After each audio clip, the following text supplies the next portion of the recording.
Hello everyone, Don with Resolute Outdoors here. So as a young man and as a husband and a father, something I think that we've all heard our entire lives is that men need to be providers and protectors. And I have no disagreement with that at all.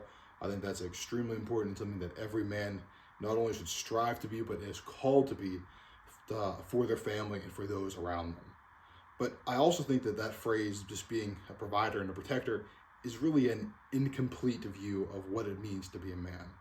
So today I would like to posit a secondary concept, or I don't want to say supplemental because I think it's just as important as being a provider and protector, and that is the idea of the blue collar scholar. So what I mean by that is, for the blue collar, you need to be able to sustain what you have, and the scholar aspect is you should be an educated person and be able to educate your family. So when I say sustain, you should be able to do typically blue collar things like maintain your house, maintain your car, build small things around your house. I don't mean I don't mean that you need to be able to like rewire or replumb or put a roof on your entire house, although those are things maybe you can strive to learn. But if your wife needs something built in the shop, or you need to build something for your child for a school project, or you need to unclog the toilet, or paint a room, or do some basic repairs and things like that, you should be able to do those.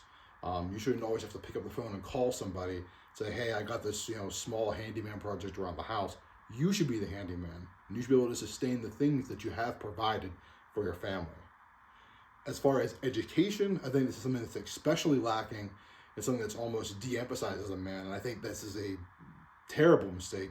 It's that you should be able to be a scholar, be educated. I don't mean you need to have a 4-year degree at all. If that's your takeaway from this video, then you didn't listen to what I'm saying. What I mean by being a scholar and being educated is you should have academic pursuits, maybe about whatever interests you. Maybe it's you really want to learn all the intricate details of history or woodworking, or personally me, I'm really into philosophy and theology that I like to learn about. But you should be able to have that learning and education mindset so you can grow as a man intellectually and put that to use, in your blue collar, your sustaining aspect of things. You should be able to put those things into use. Let me say that there is nothing manly about being an idiot. No men, no men go around and it's kind of a thing in our society where if you're stupid or kind of a meathead, that's like something you're proud of in a certain way. And I don't think there's anything manly about being an idiot.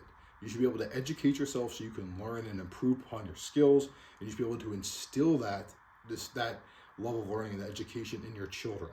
That can take any form you want, from watching YouTube videos to reading to actually going to classes or doing things hands-on. It doesn't need to be any sort of formal education or formal degree, although it can be, but ultimately you need to always improve yourself academically and then pass that desire for education, and those skills of education, because learning is a skill, pass it on to your children and pass it on to your family as well. So I think typically we only think of men as being a provider and protector, but we also need to be the blue-collar scholar, the sustainer, and the educator. Those are two things I think are gravely missing in what it means to be a man. So let me know down below what you guys think. I appreciate you guys tuning in. This is Don with Resolute Outdoors. Just so you know, kind of in the future, I'm going to kind of do some things to hit on some of those topics more, maybe on some sustaining, definitely on the educating or the academic side of things as well, because I really want to show you kind of this balanced approach that I'm advocating for. So let me know down below your thoughts. I appreciate you guys tuning in. Until next time, I'll see you.